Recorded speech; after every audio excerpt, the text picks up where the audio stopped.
Have you ever wondered why older cars were equipped with giant steering wheels compared to modern cars that we have now? Well, let me tell you the exact reason why. On older cars, they didn't really have power steering. Power steering was mostly used for vehicles in the 1960s, is when they first equipped them. And for these cars, kind of like this Dodge right here, they had these giant steering wheels, so it gave you more leverage when you're steering the car because it was ran on a gearbox and springs. That's all it had back then. There was no power steering, no power steering assistance whatsoever. So you pretty much had to do everything manually. They added these giant steering wheels so they can give you less work and less rotations instead of giving you a smaller steering wheel, kind of like this little inner bay right here, inner circle, whatever you want to call it. Because if you had to do this, it's multiple rotations you had to do. So it was a lot more work.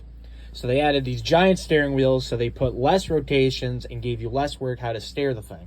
So that was an awesome thing that they did. However, it's also kind of unsafe at the same time because you have to remember older cars had almost no safety features. No airbags, especially no airbags in the steering wheel. No airbags whatsoever compared to modern cars that have airbags in the dash, the doors, the fucking roof.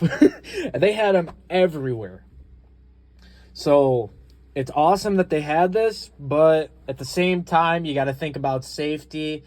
And, oh, just to mention, this car has no seatbelts. So, see how far we went in the safety department for cars? But with that being said, that is the real reason why we had the giant steering wheels, is because of all those things that just completely add up involving no power steering. So, yeah.